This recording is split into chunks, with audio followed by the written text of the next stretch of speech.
Your sports cards are a big, huge investment, both for your personal collection and things that you want to sell. So, how do you grade them? What should you know about grading? And how do you go about it? That's what we're going to cover in this video. I am Mike Vanderpool, aka Get Good Dad, doer of cool things, nerd of all trades. And today we're going to talk specifically about grading. So, I've got some graded cards here. Check them out. We'll talk about and look at those a little bit closer. But when you invest your time and money in sports cards, you want to protect that investment. Now, grading is a way that we can do that. Grading is also a way that we can maximize it. But what grading is really is using an outside company, PSA, Beckett, SGC, CGA, ABC, 123. There's TAG tag. There's a whole bunch of them out there. And all of them primarily do the same thing. They look at the qualities of your card and give it a number. 1 through 10, 10 being the best, 1 being not so good. They also put it in a slab, and those slabs are sealed pretty tight. You can crack them open, but it's going to damage the actual slab, aka plastic, acrylic, whatever case that it's in. So grading is a way to protect your cards. When we think about grading, though, we want to think about two primary reasons that people collect cards or buy cards or deal with cards. And I can't think of another reason, but I think there's only these two, right? You're buying it either for your personal collection or you're buying it to sell or invest and maybe sell later on. So those questions, or that question of what you intend to do with the card, is definitely a primary concern when it comes to whether or not you're going to grade your cards. So let's talk about those two options first. Personal collection, aka PC. That's something that you plan on keeping for yourself. Me, I'm a Lions fan. I collect Lions. I'm going to be handing down my Lions cards to my kids eventually. Maybe they'll have to pry them out of my cold, dead hands. But anyway, my kids should end up with those cards. I want to preserve them, but I also want to show them off. So I've got a display, kind of see it back there. It's a little bit out of focus, right? But that right there lit up is all slabs on a acrylic stand. It's actually a sunglasses stand. It's pretty cool. It works really well. And the reason that I chose TAG for grading those is because of how cool this slab looks with some backlight behind it. Slabs like SGC and PSA, you don't get that, right? It kind of the focus isn't completely on the card. With TAG, I love the fact that the focus is entirely on the card itself and not so much a big label up on top. Another reason that I went with TAG for my personal collection is I believe that long term that they're going to retain value fairly well because of the report that you get. And I'll go into that maybe here later. But that report and information about the cards and what they graded, what went into that grade is so freaking cool, man. It's just so nice when you are investing your money in grading a card to know why it got the grade that it got. That's a big, huge value for me. So that's why for my personal collection, both for the aesthetics and the understanding, aka lack of confusion around grading, that's why I go with TAG. Now, the pricing on grading is very similar. So I don't really hold that into too much consideration.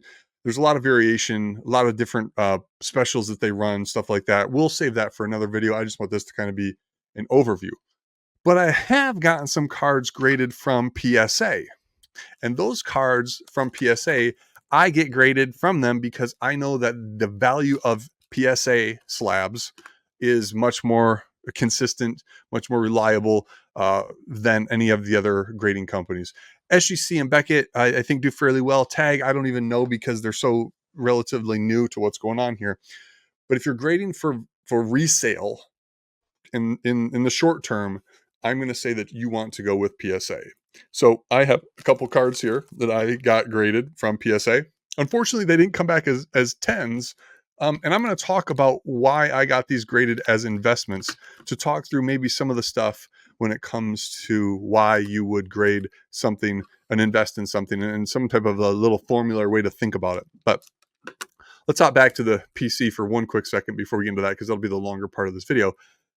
This card right here is an amazing story, right? So I was up one morning watching Whatnot, and somebody was going through and just shuffling through cards of teams and selling them. They say, hey, what team do you got? I say, hey, show me your Lions. This card arrived in a stack of cards from a buyer on Whatnot. This card then went to TAG because it's just a super dope card. I mean, you can't really see it. Oh, there you can see it pretty good. Barry Sanders, Calvin Johnson, Matthew Stafford on this card. And this came back as a pristine 10. So that means tag, which grades on they give you a 1 through 10 score, but they actually grade it on 1,000 points. This thing had 991 out of 1,000 points. That's what they're considering pristine. So like 950 to 990 or 989, whatever it is, would be a 10. And then a 990 or 991 plus would be pristine. So this card is like $1 card. Probably not worth grading, but I got it graded because I wanted to preserve it. And the fact that it came back pristine 10, probably, I mean, this is by far of all these cards, the most valuable of this specific card. So I've got that going for me, which is nice. I just love how they look. I just love how tag looks, especially being Lions and especially with some blue LED lights behind it. Rock and roll. So grading for personal collection really just goes down to preserving your cards and how you feel about the aesthetics, right? Now let's talk about grading for resale. So I went through and I bought a whole bunch of AKA junk wax, stuff from the early 90s, specifically 1990 Skybox, which is a phenomenal set, and 1990 Pro Set. Two of the biggest nostalgia rips for me are those sets because that was in the hot and heavy when I was collecting. That's when all of this junk came out. And junk wax just means, for those of you who don't know, they printed a boat ton of stuff starting in the late 80s, primarily late 80s, all through the early 90s. Even to this day, we're seeing a lot of cards being produced. We'll save that for another video. But let's talk about this card specifically, this Michael Jordan Skybox. Now, when I opened up my 3-4 boxes of Skybox, I pulled like 5-6 of these cards. I put them under I don't want to say a microscope, but I used my phone. This is a really great tool, your phone. Use your camera on your phone and zoom in. Mine's got a 2x zoom on it. Don't use a digital zoom, just use the built-in lens zoom. 2x zoom, scan this card and all of the cards, and I saw almost all of them, other than I think 3, had like this weird stippling or on the gold border. This gold border is really tough. It was crazy. You couldn't see it with the naked eye, but I could see it with my camera. So do not rely on your naked eye for grading. When we talk about grading, there's 4 primary things that the companies will look at. They'll look at the centering of the card, kind of left and right and up and down. Cards with borders are easier to tell regarding centering. They look at the corners, specifically how pointy, sharp the corners are. Same thing with the edges, how clean the edges are from fraying and stuff like that. And then look at the surface for anything like print lines, gouges, specks, flecks, all that kind of stuff. So you want to select good cards, and then you want to clean them before you submit them.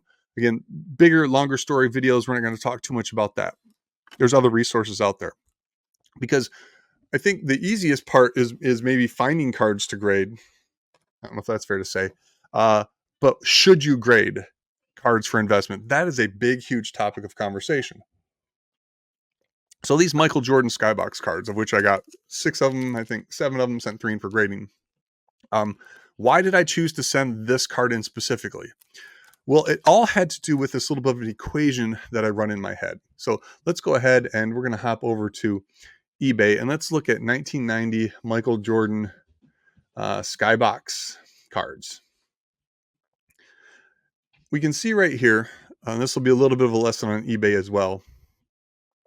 When you look at eBay, what comes up first is recommendations based on a best match for what you entered in for the search. And it's also showing you what's for sale. So here's somebody looking to sell a Michael Jordan Skybox card in a one touch for $5,000. Will this sell for $5,000? I highly doubt it. Will this PSA 9 Michael Jordan sell for $50? I highly doubt that as well. Why? Because when I looked to determine whether or not I wanted to send these cards in, I looked at the sold listing. So anytime you're trying to do comps, find comparable cards that have sold, you want to go to eBay and look at your sold items. Click that right there. Now we're going to go ahead and we can see this is like a $5 card raw. Raw means not graded. Here's another one that sold for $5. So $5 seems to be a going price here. Here's one for $2. That's probably going to be a little bit dinged up if I look at that corner there. Yeah, these cards are a little sketchy. That upper corner there looks a little, upper left corner looks a little whack. So how did I determine, like, I thought that this card was in really great condition. How did I determine whether or not I wanted to send it in to get it graded? I looked at the value, and I looked at two primary values. I looked at the value of what a PSA 9 is and what a PSA 10 is. So if I think about this card as a $5 card and grading as costs about $25, let's say that I would have to invest $30 into this card to get it. This right here cost me $30, right? If I look at previous sold cards, and here is let's just whittle this down to PSA 9. eBay just added the ability to, they're requiring you to enter grades for graded cards, which is nice because it allows you to find things easier like this. But we're looking at, these things are selling between 20. Ooh, there's a PSA 6. Gross. There's a PSA 8 for $10. Here's a $25 for a 9, $26, about $25 for a 9, $30 for a 9. So the way that I thought about this is, okay, if this thing comes back as a PSA 9, which based on the condition, the way it looked, I thought it would, I would at least not lose money. If it came back as an 8, I'd give it away and lose money, but that's okay. I like giving stuff away. But if it came back as a 10, what was my potential return on that investment? And you'll see here, this is why I went and graded this card, why I invested $25 into this $5 card, because if it would have come back as a PSA 10, I stood to make approximately $100. So here's a PSA that sold for $160. Here's a PSA that sold for $300. Not sure. Some of these consignment stuff you want to, oh, that's not even a consignment one. Anyway, it's from Canada. Maybe that makes a difference. 170, probably 150 is what that one sold for. 175, 140.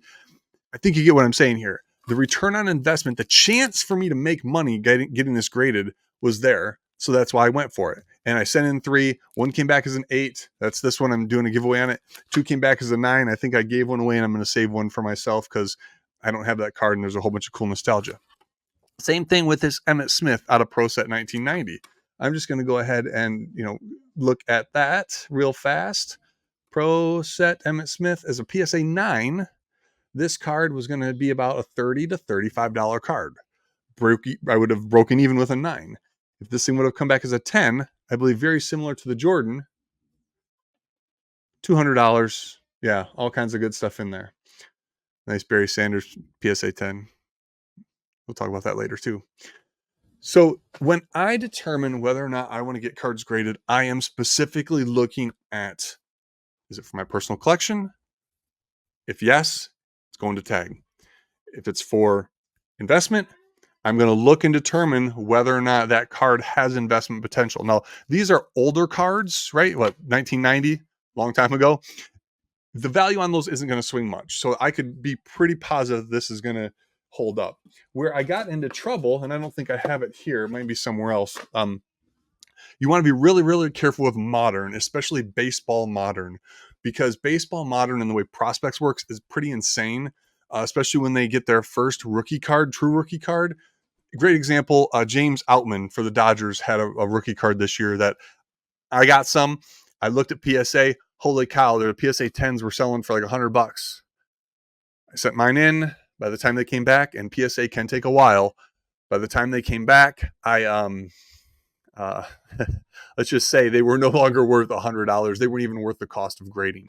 So modern cards, you really want to be careful of timing things, because look at what happened with like a person like Brock Purdy, who had an exceptional season, prices really inflated, and then got hurt this year. Cards kind of went down. Luckily enough, Brock Purdy's back, performing well, and it's back up. But modern really, really, really tends to have more variation, fluctuation in pricing. So the investment you're making for grading, you want to look at some long-term statistics when possible, or you're gambling. Let's just put it that way, down and dirty. So let's go ahead and talk about one last thing here, and that's going to be we're going to look at the tag report, because this isn't a tag kind of hype video or anything else like that. I mean, I'm a huge fan of tag, but let's go ahead here and let's take a look at the Matthew Stafford and Calvin Johnson, Barry Sanders card. So this is why I prefer tag. I come in here and I get a beautiful report from them. that tells me everything that is right and wrong with the card. So you can see here the tag grade is a 991, and that is a 10 pristine. You get images of the cards, and there is the slider here that will actually show you imperfections. This is what they use for their grading purposes when they scan the card. You will get bingo, bango, bongo. There's one of these. I'm the only idiot to get one of these graded. This is awesome because like it kind of shows your ranking where you fall in line with other cards. And I think that's why tag is going to hold up really nicely long term, because it does differentiate nines and levels of nines. You know, a high nine and a low nine, there is now this differentiation, especially when we are in what I'm going to term and others have termed a junk slab era, where people are just grading and grading and grading. And what it's doing is diminishing the values of like nines and eights. We'll show you an example of that here in a second. Before we're done, remind me to show you the Griffey stuff. But this is the report, right? Centering, corners, surface, edges, and dimensions. Dimensions are important. I had a card that I sent off to grading, and it's back over there. Came out of a pack, and it was actually the wrong size. It got sent back from grading because they wouldn't grade it because it looked like it had been cut, but it was straight from the pack. So these printing presses and manufacturing, all of these corners, edges, surfaces, dimensions, all this stuff, not only get screwed up from handling the cards yourselves, but just the manufacturing process. But as you can see here, tag just gives you a whole bunch of information about why your card did what it did. And that really is just a beautiful thing, at least for me and the way that I prefer to collect. So let's talk about population now. So if you're thinking about getting a card graded, one thing really to think about is the population of that card.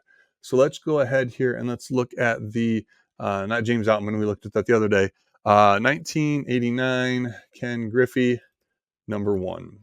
So this is Ken Griffey Jr.'s rookie card out of Upper Deck specifically. Let's go ahead and do Upper Deck in here so it shows up in the search terms. And one of the things you want to kind of keep track of is going to be the population report. Now, population report really doesn't impact the value too much from what I've seen. But what it does impact is the amount of cards that get graded. Oh, the value influences the population of cards, of graded cards. And we'll take a look here at that in a second. Because if we look here, there are 100,000 Ken Griffey Jr. rookie cards. If you don't know what those look like, let's hop back over to eBay. Most of you probably know what those are. 1989. Ooh, not 1989 Ken Griffey Jr. in a PSA 10. This Bad Mama Jam is like a $1,800 card, right? And there are only 4,000 of them that exist. If you're looking at potentially a $1,700, $1,500 return on investment, you're pretty much guaranteeing that every Ken Griffey Jr. that has a chance to 10 is going to be submitted. And that's where you get 30,000 eights. I'm sorry, 30,000 nines and 40,000 eights. And then all these sevens and sixes, because there's again, it's a little bit of gambling, right? There's a chance, which is why you get something that like this, where a PSA 9 of this card is like 10% of the price. So it's weird when you think about like with that Jordan and the Emmitt Smith, right? The price was about 25% difference from a PSA 10 to a PSA 9. Here, you're looking at a 10 or not 25%. The value of a PSA 9 was 25% of the value of a PSA 10. Here, in this case, the value of a PSA 9 is about 10% of the PSA 10. And if we look here at a PSA 8, we'll put an Upper Deck just so we can see that. You're still covering the cost of getting that graded. So that's why everybody who has something that's even close to being a potential PSA 7 or above of this Ken Griffey Jr. rookie card is getting that graded. That's why this population exists. Is this going to have a super long-term impact on the value of that card? I'm going to say probably, yeah. It's going to suppress it a little bit because there's so many of them out there compared to, my Matthew Stafford, Barry Sanders, Calvin Johnson. There's only one of those. So, that's to the moon for that one. But anyway, I hope this gave a little bit of an overview on just grading in general. I hope it made sense. I'm going to continue to do some videos like this. Please feed me any type of information that you have so I can help you, help me, help you. But do me a favor, subscribe, all that kind of good stuff, and we will make it happen. Continue to talk about sports cards. Be good to each other, everybody.